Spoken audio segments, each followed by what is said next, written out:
Clutch वाला है। आप कुछ भी सोच रहे हों, आप कहीं भी ध्यान रखे हुए हों, लेकिन आपके हाथ को पता होता है कि कौन सा क्लच वाला है, कौन सा ब्रेक वाला है, और जब जरूरत जैसी पड़ती है आपकी वही काम करता है। तो ये होता है हमारा फिजियोलॉजिकल मेमोरी, इसको कहते हैं। ठीक है, आगे बढ़ जाओ भैया। अच्छी स्मृति की विशेषताएं। अब एक सवाल का डाउट मैं कंफर्म कर दूं, स्मृति के प्रकार ये तुमसे नहीं पूछेगा, निश्चिंत रहो। स्मृति के प्रकार ये सवाल नहीं आएगा कि कितने प्रकार की होती है। हाँ, विस्मृति के प्रकार पूछेगा। स्मृति के प्रकार ना पूछ के विस्मृति का प्रकार क्या करेगा, पूछेगा। निश्चिंत रहो। चलो मीटर खींचते रहो मास्टर लोगों। इसी तरीके से थर्ड सेमेस्टर वालों ने A1 के पहुंचा दिया था। आप लोगों को चैलेंज है, आप लोग ऐसा नहीं कर पा रहे हो। पावर लगाओ, ताकत लगाओ, चुनौती है आप लोगों को। आइए अच्छी स्मृति की विशेषताओं की बात कर लें। तो देखो, अच्छी स्मृति में क्या होता है, शीघ्र अधिगम होगा, उत्तम धारण होगा, शीघ्र पुनः स्मरण होगा, शीघ्र पहचान होगी। देखो विशेषताएं कितनी आसानी से याद होंगी। वुडवर्थ के द्वारा मेमोरी के 4 तत्व आपको याद है ना। वुडवर्थ ने जो मेमोरी के 4 घटक बताए हुए हैं, 4 तत्व जो बताए हुए हैं वुडवर्थ ने, आप उन्हीं 4 तत्वों को याद करो। उन्हीं 4 तत्वों को याद करोगे, उन्हीं 4 तत्वों के सामने आप शीघ्र लगा दो। शीघ्र अधिगम, शीघ्र धारण, शीघ्र पुनः स्मरण, शीघ्र पहचान, यही हो जाएगी अच्छी मेमोरी की विशेषताएं। आगे बढ़िए। स्मरण करने की विधियां व नियम, यहां से सवाल आता है, अति लघुत्तरी सवाल यहां से पूछा गया है। स्मरण करने की विधियां व नियम। स्मरण करने की क्या विधियां हैं? एक होती है विधि पूर्ण विधि। एक विधि कौन सी होती है? पूर्ण विधि। इसमें याद किए जाने वाले पूरे पाठ को आरंभ से अंत तक बार बार पढ़ा जाता है, बार बार पढ़ करके हम याद करें। एक होता है खंड विधि। खंड विधि में क्या होता है, इसमें याद किए जाने वाले पाठ को कई खंडों में बांट कर पढ़ा जाता है। कई टुकड़ों में बांट करके जब पढ़ते हैं तो उसको खंड मेमोरी कहते हैं। अगली बात कर लेते हैं, मिश्रित विधि एक होती है। एक मिश्रित विधि क्या है, इसमें पूर्ण और खंड दोनों विधियों का प्रयोग किया जाता है। एक होता है प्रगतिशील विधि।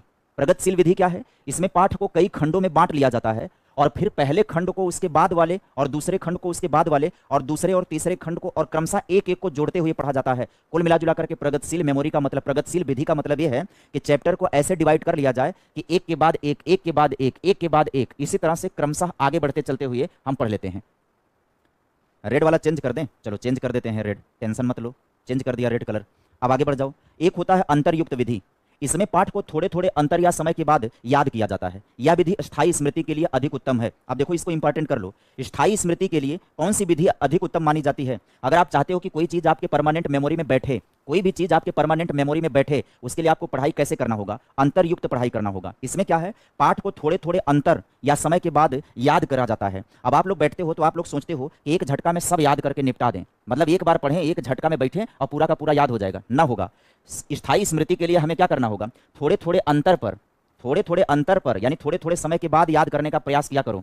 ठीक है मास्टर लोगों? हाँ, थोड़े थोड़े अंतराल पर पढ़ा करो। जैसे आप वीडियो देखते हो, ऐड आ जाता है बीच में, उसी तरीके से थोड़े थोड़े अंतराल पर जब दोबारा रिवीजन करोगे, दोबारा पढ़ोगे ना, ऐसा बार बार बार बार बार बार बार बार करते करते जाओगे तो एक टाइम पर सारी चीजें याद हो जाएंगी। चलो आगे बढ़ जाओ। एक होता है अंतरहीन विधि। अंतरहीन विधि क्या होता है, यह अंतरयुक्त विधि के ठीक विपरीत है।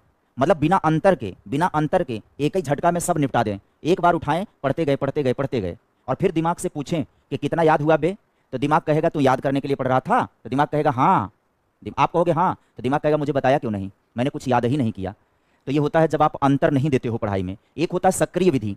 इसमें क्या है, याद किए जाने वाले पाठ को बोल बोल कर याद किया जाता है। ये वाला तरीका भी अच्छा है बच्चा, ध्यान से समझो, ये वाला तरीका भी ठीक है। अगर आप किसी चीज को याद करना चाहते हैं तो बोल बोल कर याद करो, बोल बोल कर याद करो, बढ़िया हो जाएगा। आप अपने कमरे में अपने आप को बंद कर लो और वहीं पर चिल्ला चिल्ला करके पढ़ो, वहीं पर चिल्ला चिल्ला करके पढ़ो कि स्मृति क्या है। वुडवर्थ के अनुसार, स्टाउट के अनुसार आदर्श पुनरावृत्ति ही स्मृति है, दुखद अनुभवों को भूलना ही विस्मृति है। फ्राइड के अनुसार ऐसे चिल्ला चिल्ला करके पढ़ो तो उसको बोलते हैं एक्टिव लर्निंग कहा जाता है। एक होता है निष्क्रिय तरीका पढ़ने का। इसमें पाठ को बिना बोले मन ही मन में याद किया जाता है, जबकि याद होता नहीं है, है ना, याद होता नहीं। ये वाला तरीका काम करता है। बचपन में गिनती पहाड़ा कैसे याद किए हो, 2 के 2। अब कमरे पर आ गए, घर पर आ गए, अपने घर पर कैसे पढ़ते हैं, कैसे याद करते हैं? 2 के 2, 2 दूना 4, 2 तिहाई 6, 2 चौका 8, 2 पचे 10, 2 छक 12, 2 सत्ते 14, 2 अठे 16, 2 नवा 18, 2 दहियम 20, 3 के 3, 3 दूनी 6।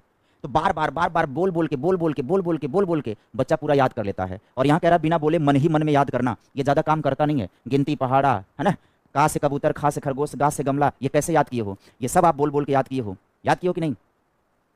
हाँ, बोल बोल के याद किए हो। और क्या क्या पढ़े हो? कक्का की के को कई खंखा, खक्का की के को कई खंखा, गग्गा गिगी गे गो गई गंगा, घग्गा गिगी गे गो गई गंगा। ये कैसे याद है? इसको बार बार बोल बोल के बोल बोल के बोल बोल के बोल बोल के याद कर लिया, याद हो गया। माहेश्वर सूत्र कैसे याद किया? माहेश्वर सूत्र भी हमने ऐसे ही याद किया, बोल बोल करके बोल बोल के।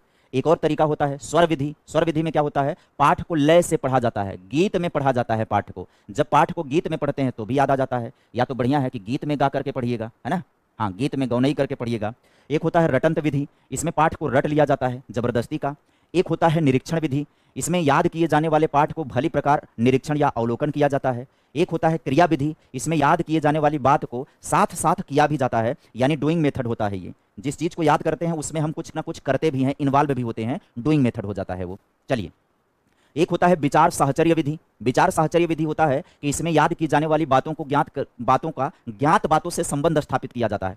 मतलब इसमें क्या किया जाता है, पूर्व ज्ञान का नई ज्ञान से संबंध किया जाता है, पूर्व ज्ञान को नवीन ज्ञान से जोड़ा जाता है। तो जब हम पूर्व ज्ञान को नवीन ज्ञान से जोड़ते हुए किसी चीज को याद करते हैं तो उस विधि को विचार साहचर्य विधि कहते हैं। आपसे सवाल पूछ सकता है परीक्षा में, सवाल ये कहेगा कि जब हम पूर्व ज्ञान को या जब हम किसी नवीन ज्ञान को पूर्व ज्ञान से संबंधित करते हुए उसे याद करते हैं तब उसे कौन सी विधि कहा जाता है, तब उसे विधि कहा जाएगा विचार साहचर्य विधि कहा जाएगा। चलो आगे बढ़ चलो, स्मृति के नियम पढ़ लो भाई, स्मृति के नियम पढ़ो।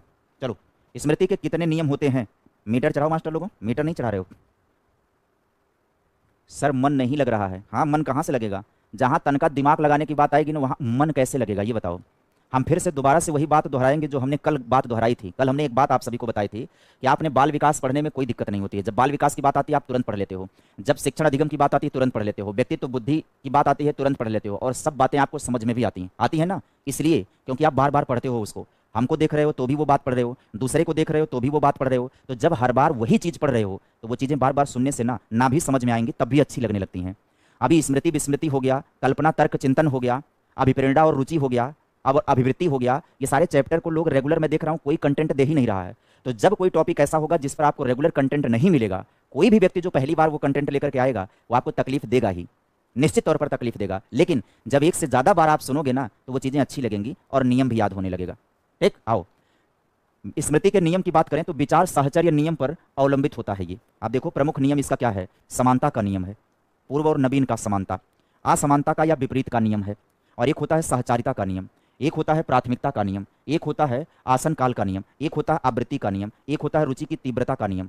जरूरी नहीं है क्योंकि यहाँ से सवाल कभी आया नहीं है, बाय द वे सवाल आएगा तो स्मृति के इतने नियम होते हैं, आप इसको याद कर लेना, जरूरी नहीं है। अब आइए स्मृति और विस्मृति को प्रभावित करने वाले कारक कौन कौन से होते हैं इसको पढ़ लेते हैं।